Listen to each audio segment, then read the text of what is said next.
as they plan their assault on the heart of America. No, it couldn't happen here. I know it never happened here. I will not submit to authority of man. I'm alive, I'm awake. This is more than I can take. And hello, everybody. Welcome to another edition of Double Crossed Radio. I'm your host, Chuck Horton, and we just thank you all for listening tonight. I want to spend a special thanks out all the way across the Pacific Ocean to China to a good friend of mine there who is listening tonight, Jane. That's the American version of her name. I'm very deeply honored to have you listen in tonight to the show. This is probably our only Chinese audience. But it's truly an honor to have somebody in China that thinks enough of us to listen to our show. So thank you so much for tuning in today. And to all you people in chat, thank you for being there today. And thank you to Jules for having me on. I was not able to be on last week. I was planning to do a remote, and my plans were scuttled when the hotel that I had chosen to stay in, which boasted free high-speed internet, only had free high-speed internet within about 2 feet of the desk. As you got away from the desk, it slowed way down, and when you got as far away as the rooms where people actually stayed, it wasn't even fast enough to send emails. Thank you to Jules for scrambling and getting something on the air. That was really a heroic effort on her part. She got the message from me it was right around 7 o'clock, right when we're supposed to be on the air, that I was having all sorts of trouble, and she was able to get something going. So, and if you guys were able to listen last week, it was a rerun of a show we did with Jeff Berwick that was in June, I believe. And it was interesting, I thought, and listening to that show again. Jeff was talking a lot about things that are wrong with the system, and those are issues that we agree with him very much. And we've been talking about those types of issues for about 3 years. But he was also pretty spot on in saying that coming in September, he thought there was going to be some real financial troubles all around the world, and he wasn't sure exactly why. Since that time, he's come out with this theory. It's related to Shemitah. I don't know if that is really in fact a cause, but sometimes things can happen because people think they're going to happen.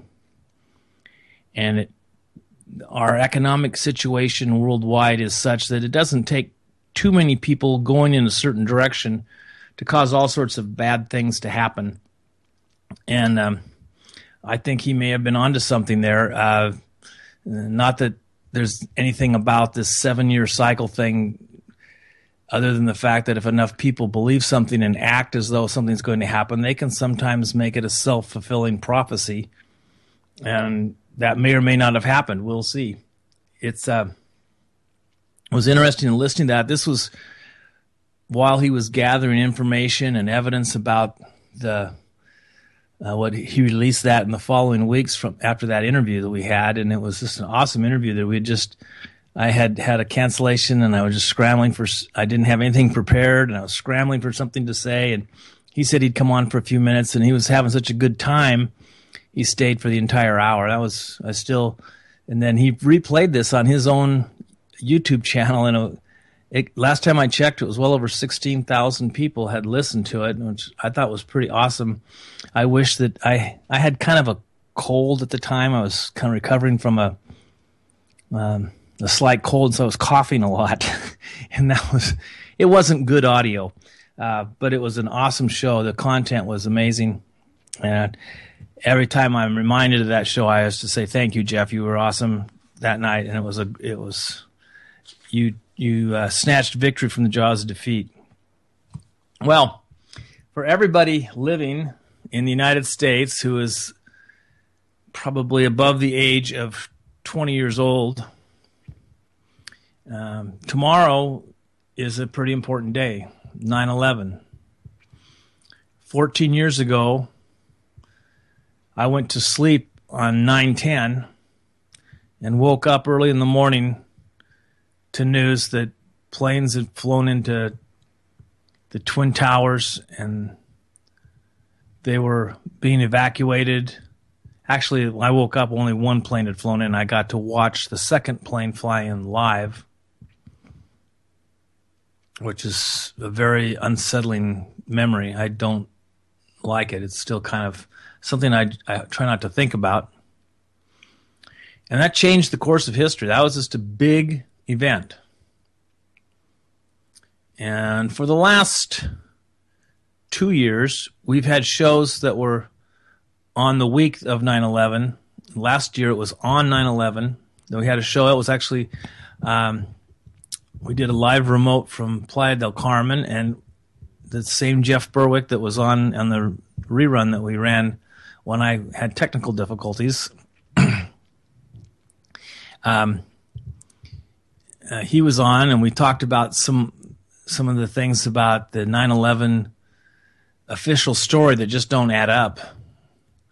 And the year before, we had talked about the YouTube video from architects and engineers that, you know, that's kind of the elephant in the room. It's that everyone pretends isn't there. These buildings, all of them that came down, fell at free fall speed for over 200 feet. And that means that at least 20 stories had to just be demolished. I mean, turned into rubble instantaneously. Throughout the whole building. And it was probably more like 40 stories. And it's possible that after you got enough momentum going, that the pancaking that they described could start to take place when you had the weight of all that rubble landing on each successive story. But it's more likely that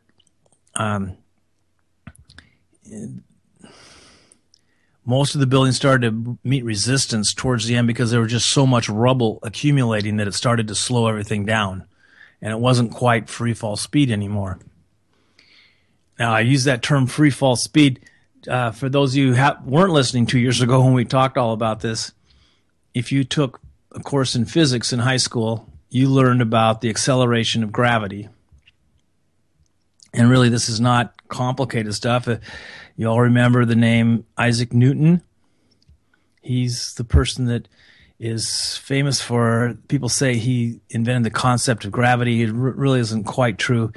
He was a scientist, and much like artists and musicians, whatever, people would who were engaged in things that weren't necessarily economically viable would seek out patrons to support them in their research and whatever. And Isaac Newton was a brilliant mathematician, and he was struggling with trying to write mathematical formulas that would explain the movement of the planets and the sun and the earth and the moon and all that. And he was having all sorts of difficulty, and to support himself while he was working on this, he was given the task of being an administrator to an apple orchard. And so he was there on a daily basis, kind of making sure that the work got done. And at the same time, he was working on his mathematical formulas. And one day, this is true. This part of it's true. One day, he witnessed an apple falling from the tree, and he noticed how it fell from high enough that it gathered speed as it came down, and he started to think about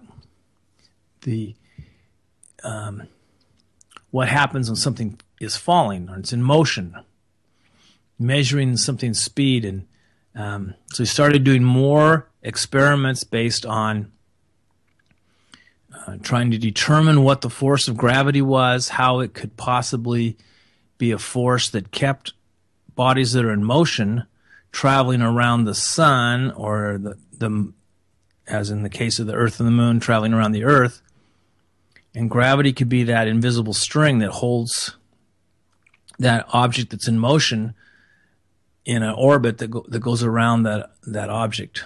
And that wasn't quite exactly how it is. I mean, as we've learned more and more about gravity, we now see it more like a conical well that gets, something gets trapped in it and circles and slowly gets closer and closer to the center. Now, in the case of the planets going around the sun, and we're saying slowly, we're talking about after billions of years, maybe you move a little closer. And but it's more like gravity is more like a well or something that you fall into. Being on a string and held in an orbit isn't a very good description of what's really happening. But anyway, we're getting away from the subject. Gravity is a constant force in our life. If it weren't for gravity, we would be thrown from the earth by just the velocity of the earth turning. It rotates once every 24 hours. It goes around. That's an amazing speed. I mean, when you calculate the circumference of the earth, and it's going that far in 24 hours, it's going pretty fast. And that velocity would tend to throw people away from the earth if they weren't bound to the earth by gravity. Gravity is a force that's present all the time. It's constantly pulling on things, and you can go to a tall building and you can drop a rock, or let's drop something maybe not quite so hard. Let's drop a pumice rock, because it doesn't matter what the object is. There'll be a little bit of resistance from air, but all bodies are attracted by gravity at the same force, so they'll fall pretty close to the same speed. And the only thing that mass has to increase your velocity is that if you're more dense, then the resistance of air has less effect on your speed. Once we do that, Galileo had discovered this years before Newton had, that two objects he would drop at the same time from the Leaning Tower of Pisa would strike the ground in pretty much the same time. And he had theorized that if you dropped a feather and a stone at the same time, if it wasn't for the resistance of air, that they would strike the ground at the same time. Later on, when we had astronauts on the moon, this was indeed proved true.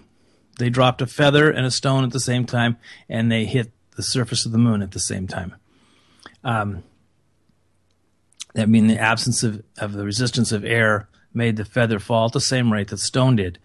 Well, all things fall at a rate, on Earth anyway, of 32 feet per second squared. So that means in the first second of free fall, 1 second squared is still 1. It will fall 32 feet. In the second, 2 seconds squared is 4 times 32 is 128 feet. So it'll fall 128 feet in the next second, the second one. So total, it has fallen 128 plus 32 is 160 feet. In 2 seconds, it's fallen 160 feet. The third second, 3 squared is 9. 9 times 32 is 280, 88. Is that right? I think so. And it was between the second and the third second that the tops of the buildings began to meet resistance, and it no longer was falling at free fall speed. But it fell for over 200 feet before that happened. So it was about 2.4 seconds or something like this. And the exact number is on the YouTube thing for architects and engineers. They measured it. They took the existing film of it. It went down, and to somebody who's just watched a building being demolished, it looked like a building demolition. It looked like charges were going off all over the building, and it just collapsed altogether at the same time. We spent a whole 2 hours. That was when we were doing 2 hours, and we spent 2 hours explaining all this to you guys.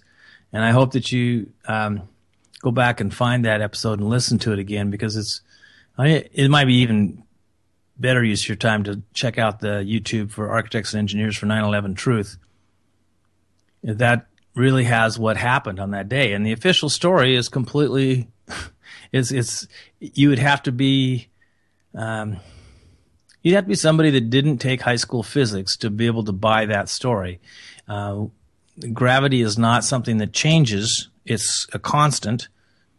It's always there. It's like the speed of light. It's a constant. It never changes. The force of gravity is the same on Earth. And I was just reminded of this when we were on our trip last week. We were at the coast, and we had a really large minus tide. And for those of you who aren't familiar with the term, minus tide is when you have just extremely low tide. It's far below normal, and there were a lot of people out in the mud flats digging for clams, and it was. I was talking to my wife about it, and I asked her if she knew what caused the tides, and she had never thought about it. And we got to talking about it, and I explained to her it's the moon and the sun have a gravitational pull on the Earth, and that gravitational pull causes the ocean to bulge towards them, and when they line up, it bulges even further, because when they're in a line with that side of the Earth, it makes a bigger bulge than normal. And so in those times, they have extremely low tides or extremely high tides if it's on the other side, if it's depending on which side it's on. And no one had ever explained that to her. And she says, oh, that makes sense. So this is the same force of gravity that caused these buildings to come down. It doesn't change. It's always the same. It affects our lives in a lot of ways. And And we should really respect that science. I mean, we should also know that the people that made up the story, and I mean made up, it's complete fiction. The people that made up the story about what happened on 9/11 fabricated this they absolutely depended on the lack of scientific education in the American public. That they could just tell them that we have scientists that have proven that this is how it happened, and people would just buy it because scientists said so.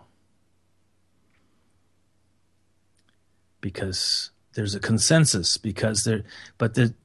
All these things, just because scientists say so or there's a consensus, doesn't change the truth. And the truth is, the buildings fell at free fall for over 200 feet.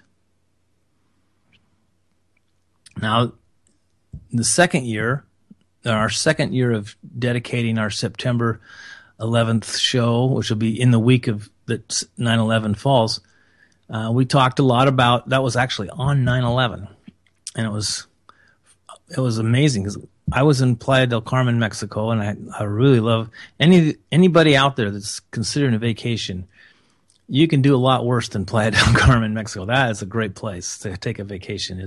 We loved it there very much, and love the Mexican culture. The people there are very warm and friendly. Very safe place. I just had a great time. But we were doing a remote from there. Jeff Berwick was in Acapulco, Mexico, and Drew was back in the home studios in Southern Oregon, and we were having our Skype conference call, which went to the UCY network from different places on the globe. And I just thought that was remarkable that in my lifetime, technology had advanced to a point where we could actually do this from different places on the globe. And it sounded like there was no time lag or anything else. We were just having conversations, and it was awesome. And unlike the motel in the second-rate country that I live in, where you couldn't get internet reception more than after you got about 10 feet away from the main desk. That's the only place where you could get a high-speed internet was where within 10 feet of the main desk had to be, and they didn't want me to have the show in their lobby.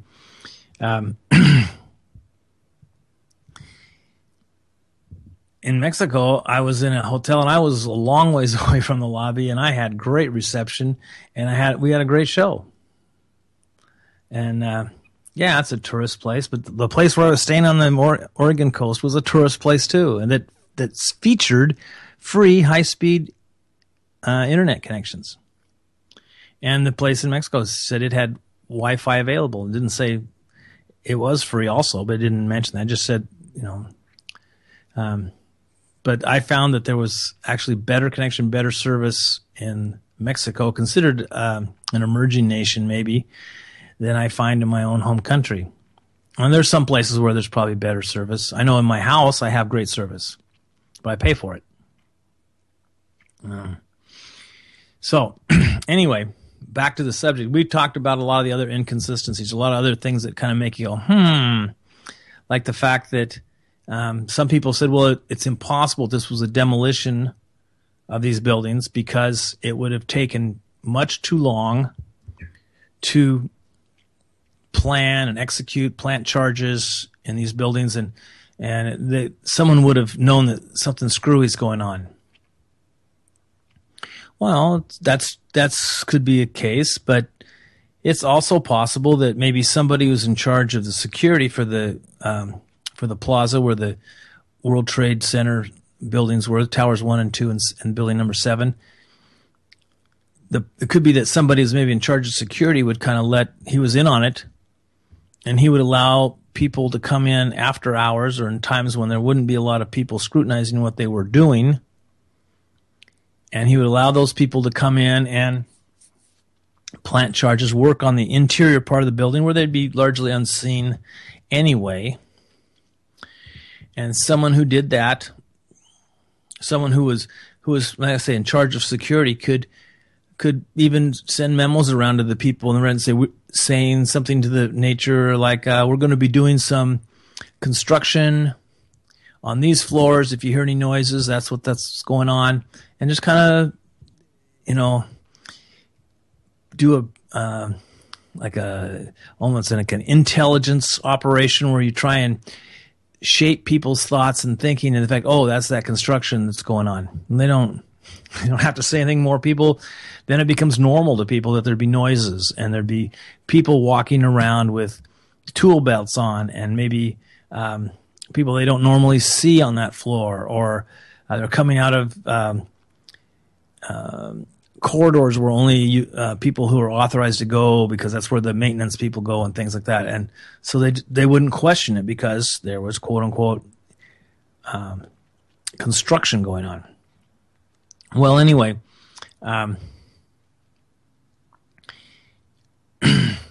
this person that was in charge of security at the World Trade Center Plaza, it was a guy named Marvin, and his last name was Bush.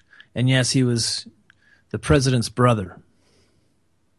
That's just really convenient that you would have somebody, and he was put in charge of this World Trade Center and security just months before this happened. I mean, it was maybe 6 months prior to this, so he had plenty of time to pull this off. They had somebody that was possibly a willing accomplice. We know that the administration is not clean on this because they lied about what happened. They lied about many of the events. They basically told the Department of Justice to stand down, and they collected no evidence. Just think, you have 2 buildings collapse, 3 actually, the 2 towers, and then later that day the building number 7 came down, and no planes hit building number 7, but it still came down. And there's a lot of evidence in all that rubble. The evidence of maybe there was thermite charges, which now has been proven because there was enough thermite in the dust and in some of the wreckage that was spared. They were able to find traces of it.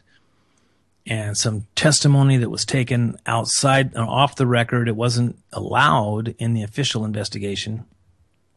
But there was testimony of people saying they saw molten steel running down the rivulets of the building.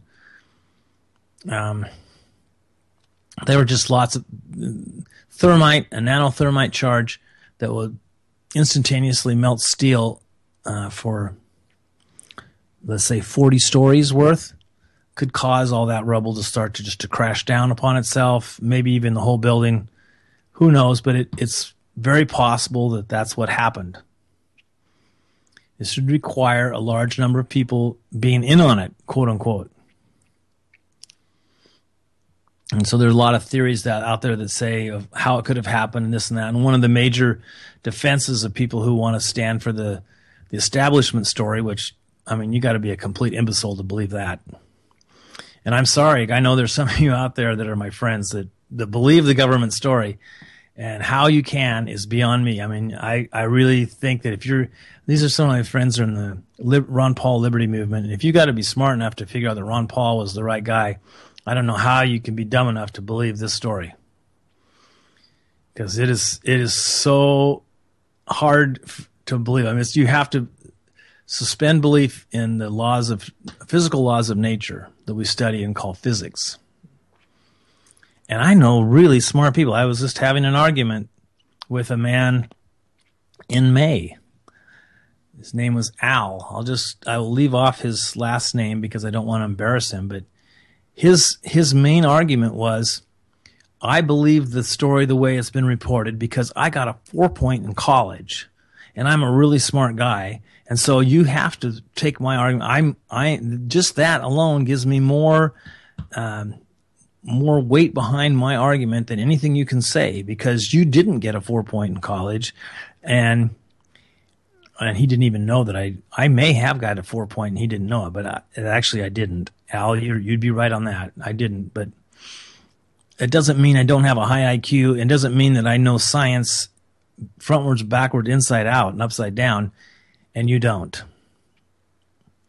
And but at the same time, he's not going to be swayed because it's too unsettling. His normalcy bias says that if that is if what Chuck is telling me is true, then everything I've been hearing from my government, from this, whatever, it has to be a lie. Or if at best a lie, at worst a conspiracy to destroy my life. And Al, yes, that's exactly what it is.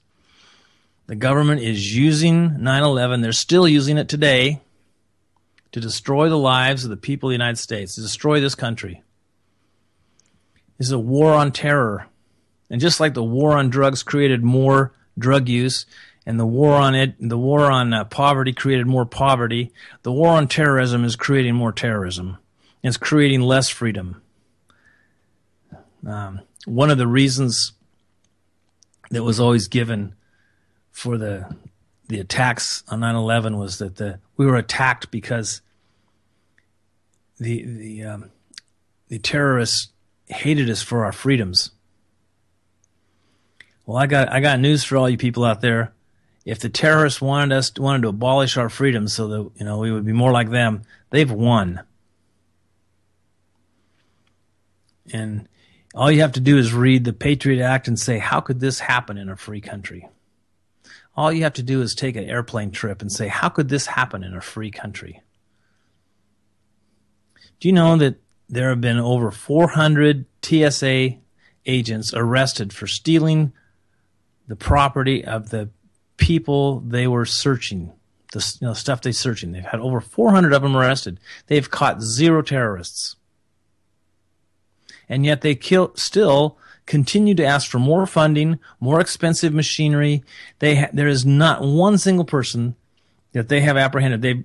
They've had several stings where they try and get guns past them in the airports, and they're something like 80% successful. This is kabuki theater to think that these guys are making it safe for you to fly. All they're doing is sticking their hands down people's pants and groping around and abusing children, taking porno pictures of people with their pornotrons machines. And, it's amazing that these stories, a lot of these stories came from Alex Jones. And at first I thought, this can't be true. But I went and I checked a couple of them out. I says, oh my gosh, this is true. It just doesn't hit national news because it generates a small news cycle in a small backwater place where they report on something like this, and nobody else carries it. It doesn't get legs, like they say, and so you don't hear about it nationally. You think, well, this can't be true, but you look them up, and yes, there are real news stories that really happen. A really good-looking woman goes through this machine, and they divert her into the machine, to go, be scanned.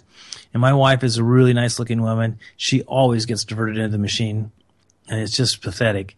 And so they get screened, and she's, getting her stuff together, and then a man rushes up and asks her to autograph her picture. That is a true story. It really happened. It was in Texas. her Pornitron scan, he wanted her to autograph it for him. That's how insidious this is, and that's how stupid this is. This is not about our security. It's not about our protection. It's not about our safety. It's about a bunch of bloated bureaucrats living at the expense of other people. It's about a government that wants to restrict our rights to travel freely. It's about a government that wants to shut down the things, the people that believe in freedom. And who are the terrorists nowadays? Who are the number one list? The people that were Ron Paul supporters, the people of the liberty lobbies, the people that read books by people like Murray Rothbard and Ludwig von Mises, people who actually understood what freedom was about. Those are considered terrorists now. If you're a returning veteran, you're a terrorist. You're on a potential terrorist watch list. There was a guy that was flying to Japan to meet his wife. She had a job that required her to work over there, by the way, and he was. They were going to have he was going to take his vacation and be with her for a couple of weeks. And he got on his plane and started out, and the plane stopped in Hawaii for, refueling and all that stuff to let people off and get people on, and continued on to Japan. And they took him off the flight, and they wouldn't tell him why. And then finally he found out later on, after he'd missed his flight, that he was on a no-fly list. While he was in the air, they had put him on a no-fly list. And so once he got to Hawaii, he was stranded. He couldn't leave. And it took the intervention of his congressman to get him to be able to return back to his home. But just the fact that they had the power to do this to somebody who had committed no crime, was not a threat. Someone decided they were just going to screw with this guy's life, and they did. I'm surprised that I'm not given grief. I guess my show is really, really small, and nobody really cares what I say, and maybe that's my protection. I'm a lousy talk show on an internet radio program, and so I don't have a big following, and that's my protection. They figure, we'll let this guy talk, and the 20 or 30 people that are listening to him tonight, they can, whatever. But our show has actually grown quite a bit since it started. And like I say, we have some shows that get up there in over 10,000 people listening. And I don't want this all just to go away. I'm going to keep on speaking the truth, and I may have to start doing it from outside the U.S. borders just to be safe. But if you don't believe me, you think I'm sounding a little bit paranoid, I'm going to tell you a little story about a man who wrote a book about 9/11. It's called Solving 9/11. The man's name is Christopher Boylan, Bolin, excuse me, not related to the Anne Boleyn. And I want to give a full disclosure here. This guy, he was a newspaper guy, he was a journalist, and he started investigating 9/11 as part of his things. He wanted to write, more informative pieces. And anyway, he started out his book with a preface, and I'm just going to read from this because I don't think I could say it better. 9/11 is an unsolved crime of terrorism and mass murder. In its name, wars have been waged, governments overthrown, and an untold number of lives sacrificed. The crime itself, however, which was exploited to usher in, quote-unquote, the war on terror, with its draconian security laws, remains unsolved. Now just stop for a minute and think about that. The crime that happened, that killed over 3,000 people on 9/11, 2001, that crime remains unsolved, and no one's investigating it. Now, at the time he wrote this, it was 10 years after the terror attacks that changed the world. We still do not know what really happened at Shanksville, what hit the Pentagon, or why 3 skyscrapers collapsed on 9/11. The unanswered questions about the events of September 11, 2001 have not even been addressed by the government officials entrusted with responsibility to investigate crimes of terrorism and prosecute those behind them. I'm going to say that again. The unanswered questions about the events of September 11th, 2001 have not even been addressed by the government officials entrusted with the responsibility to investigate crimes of terrorism and prosecute those behind them. How can that be? I'll continue reading. No trial was held in the decade after 9/11, and to this date, no trial has been held in the 4 years since that decade.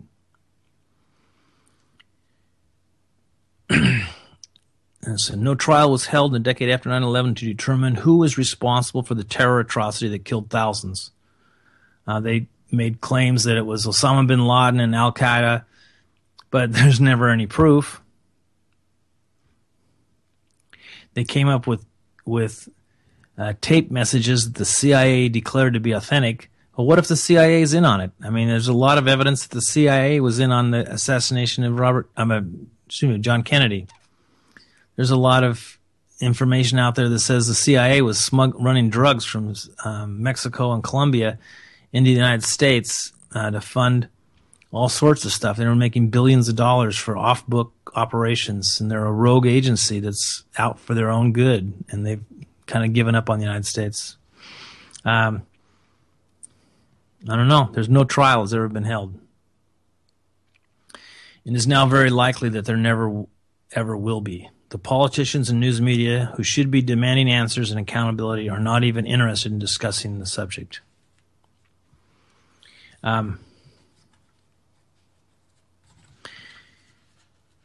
That's how it is. I should say he has a quote at the beginning of the preface. It's from Robert F. Kennedy, John Kennedy's brother, who also was assassinated, probably by the CIA. It says, and they blamed some deranged Arab student for it, but the ballistics on the gun that he was supposedly handling didn't match the ballistics on the bullets, and Sirhan was not the assassin. Robert Kennedy said, "Fear not the path of truth for the lack of people walking on it."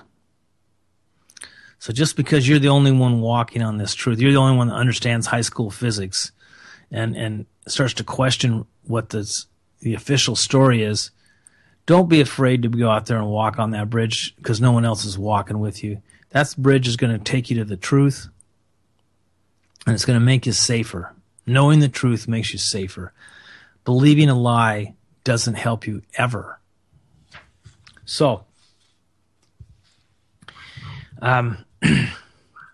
now this man, Christopher Bolden, as I said, he was he began writing about 9/11 shortly after the attacks, and he quickly realized that truth was being buried beneath a false story, and that people who knew the truth and started to speak out suddenly went silent, or some of them even died. And he didn't want to say, well, seems like somebody was trying to cover things up, but it surely, it seemed like it could have been that way. And so he dug deeper and dug deeper. And this is what he writes here about the summer of 2006. After nearly 5 years of research and writing about 9/11, it was evident that a form of thermite had been used to demolish the Twin Towers. This was confirmed by the large amount of molten metal found in the rubble and dust, by the abundance of nanoparticles discovered in the smoke that rose from the burning pile at Ground Zero. Shortly after visiting the two scientists whose research confirmed the existence of thermite at the World Trade Center, I was attacked at my home outside Chicago by heavily armed undercover police, arrested, and later charged with assaulting them. Innocent of false charges, I pled not guilty, and the case went to trial. Although I had discovered evidence showing that the police had conspired to harm me, the judge did not allow it or my expert witnesses to be present in court. Video evidence from the police vehicles that would have proven my innocence was destroyed by the police in violation of their own regulations and my formal legal request. The police then openly lied on the stand and presented both false evidence and the fabricated testimony of a witness to the court. With my evidence having been rejected and the police lies accepted by the court, the state won its case against me easily. That sounds kind of like one of the show trials from Stalin's Russia. Now, I want you also to understand that there's some other things about this that are, we kind of want to bring these into focus. 9/11 was a crime scene. The World Trade Center Plaza, the Pentagon, where the plane went down in Pennsylvania, those were crime scenes. And they should have been treated as such, but they weren't. Now, who was in charge of doing that? Well, the New York City Police, the New York State Police, the FBI. The FBI is under the control of the Attorney General, so it'd be the Justice Department. The local jurisdiction in Washington, D.C., the Pentagon is, and the police jurisdictions in Pennsylvania. But in all those places, these crime scenes were basically violated. They were disturbed, so there was to the point where there was no meaningful evidence left. Yet there was still some evidence that they were able to figure out that nanothermite was used to bring down the towers. The people who would and should investigate this crime have done nothing to solve this crime in the 14 years since this attack took place. And I want everybody out there to realize that this was murder. 3,000 people died, and there's no statute of limitations on murder. And I think that the people in the government are afraid to do this because there are high-placed people, former government officials and current government officials, who are involved in this conspiracy and who would go maybe face a death penalty or be in prison for the rest of their lives. And these people that are threatened by this still have an immense amount of political power and probably a lot of organized crime activity, the muscle behind them that they could silence people, and that might explain some of the deaths that have occurred. I want you also to take from this show that the most crucial piece of evidence, this is the thing that proves beyond a shadow of the doubt that the people that wrote this official 9/11 story are just full of crap. The most crucial piece of evidence, the steel from the towers, was hauled off and scrapped before any serious investigation could take place. Well, why would you do that on a crime scene unless you were trying to hide something? Unless you didn't want the truth to be known. Because then you'd have to explain, well, why was there thermite in there? Who placed that thermite in there?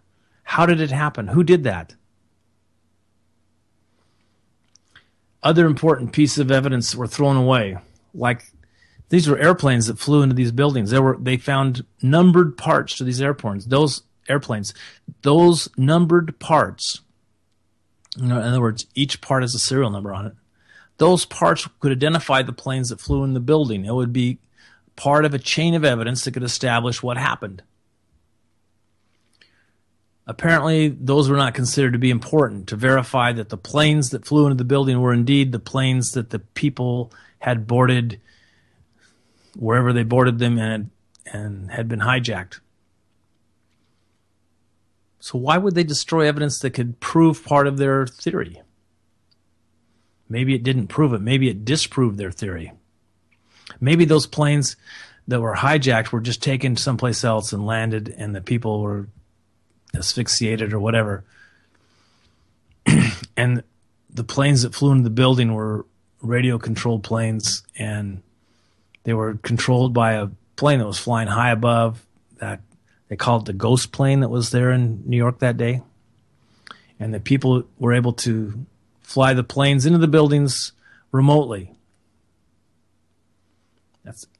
To me, that sounds like more plausible than the official story. So why was that evidence thrown away?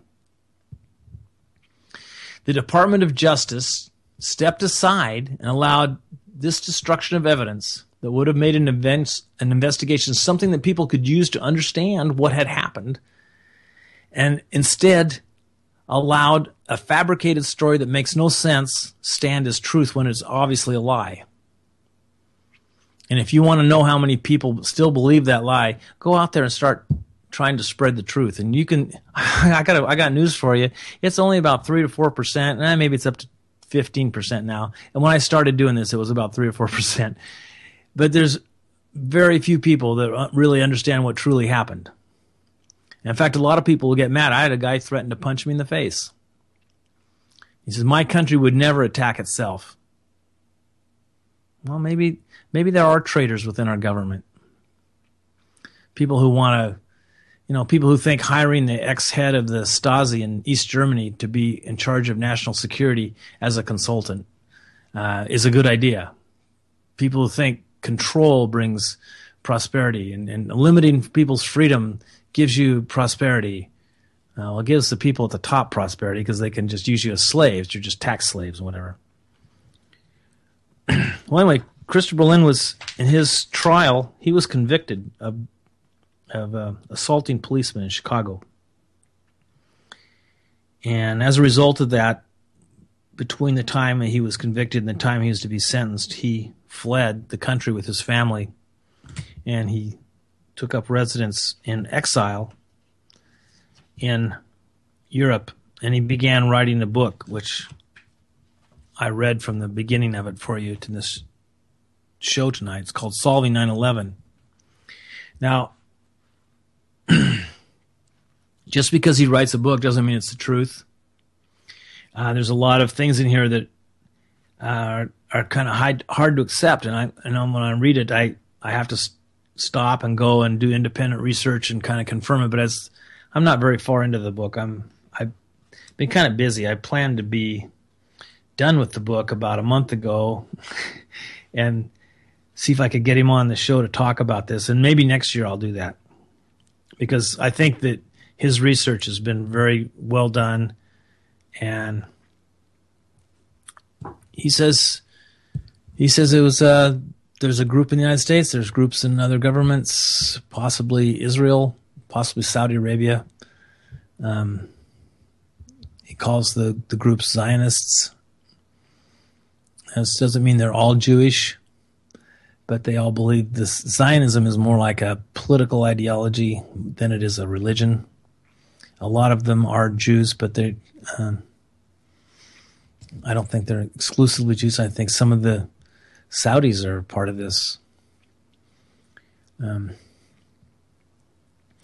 It's difficult to say.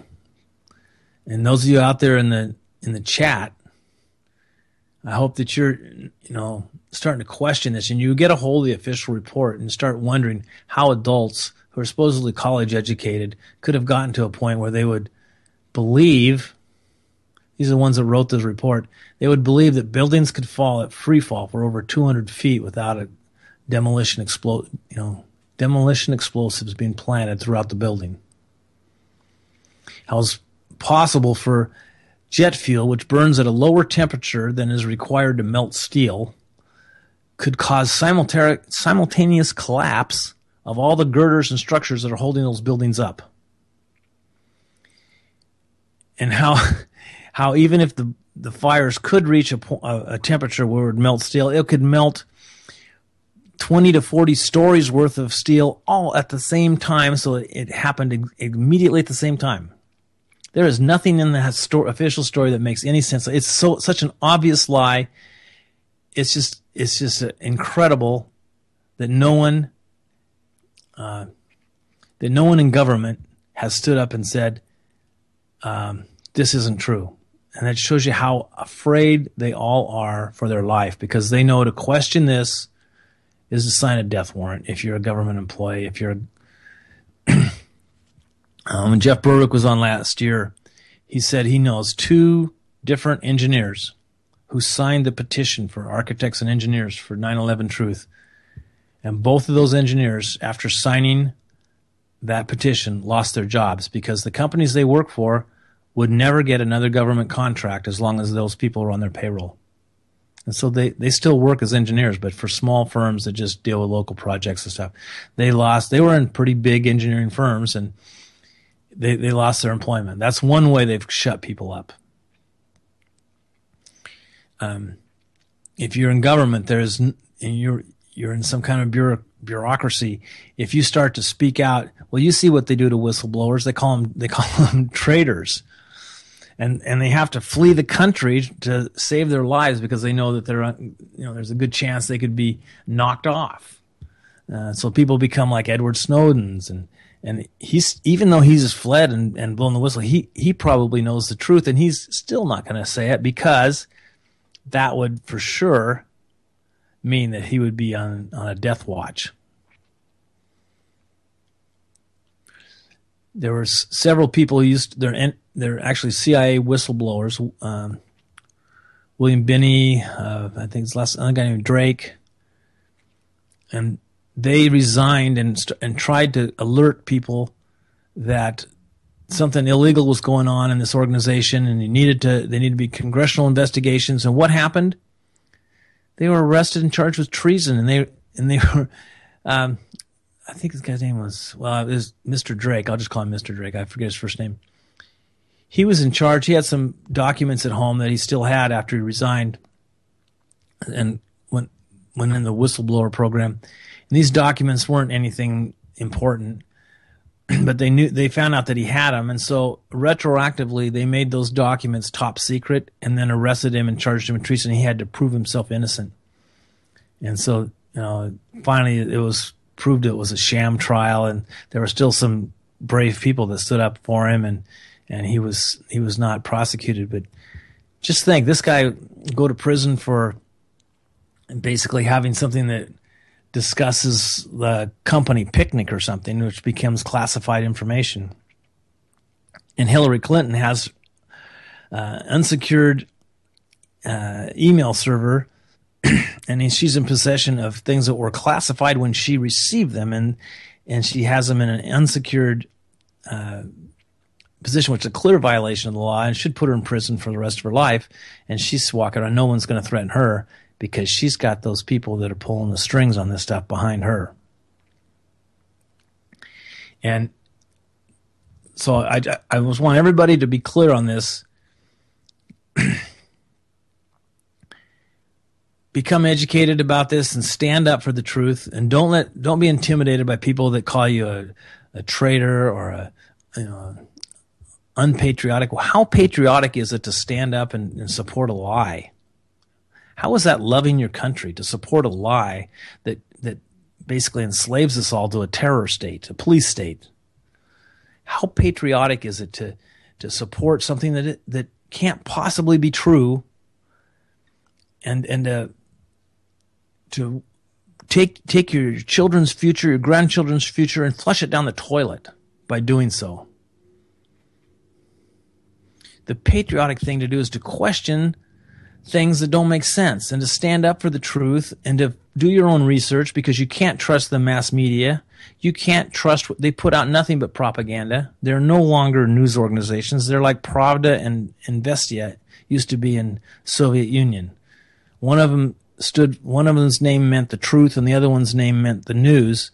And there used to be a joke that said there's no news in the truth and no truth in the news. That's kind of how our news organizations are here in this country today.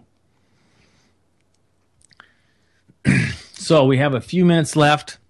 I want to again thank all of you for listening tonight, and to remember, I would like all of you to go to our Facebook page, the people that are listening, and I want you to also consider there's a page where you can go and you can get if you're on Facebook, you can get a 9/11 banner made that just shows, it says 9/11 Truth, at the top, and then you can put your state or your country, or just say worldwide, or you could say agorist, or you could say whatever you want.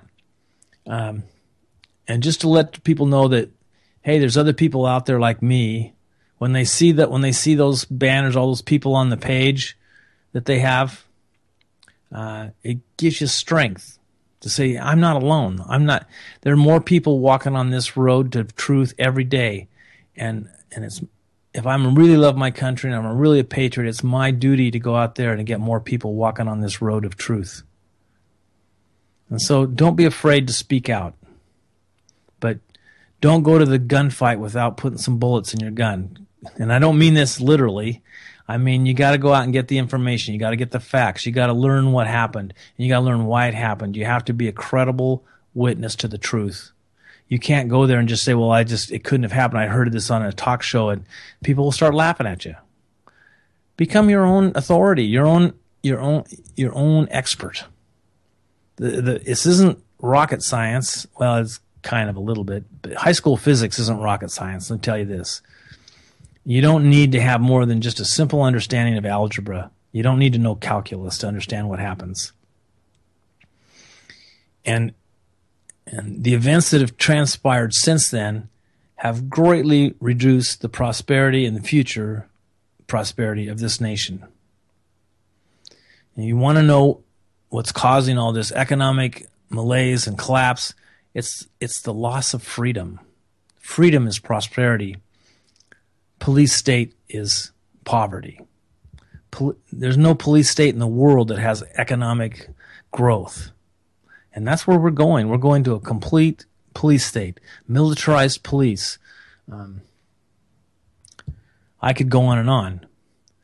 So if you want to avoid that, the best thing you can do is to stop this lie, to roll back all these draconian police state actions that have started, and to bring back freedom to this country. We will not be great. We will not be restored until this lie is put to death. So that's all for tonight. Thank you, Jane in China, for listening. It was really an honor to have you in my audience. And anybody else that's listening to this on a future podcast or on a YouTube channel or whatever, I want you to know how much it means to me to have you seriously consider my words tonight. And I hope that I'm inspire you to go out and if you can't convince other people, to at least join people of like mind to make your voices louder. And I'm going to sign off. It's almost time for the end of the show, and thank you again, everybody. We'll see you next week.